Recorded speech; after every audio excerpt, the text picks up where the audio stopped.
City leaders are calling for better planning in the wake of the Buffalo blizzard. The Buffalo Common Council met this afternoon to talk about how the city can be better prepared for the next winter storm. News 4's Sarah Minkowitz was at that meeting and is here with the latest. Sarah. Jordan, community leaders say they know it's going to be a long process to solve most, if not all, of the problems the city faced during the blizzard. The Common Council once again talked at length about the city's response and how it can be better.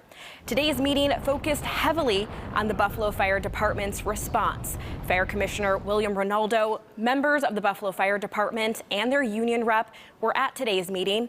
Ronaldo says the department responded to around a dozen fire calls during the blizzard. He says equipment wasn't the problem. The weather conditions and stranded cars on the roads were. The president of the Buffalo Firefighters Union disagrees, saying they need to update equipment and there needed to be a better plan in place. Furthermore, we do not receive the proper equipment or training to operate during critical storms such as the one that just experienced.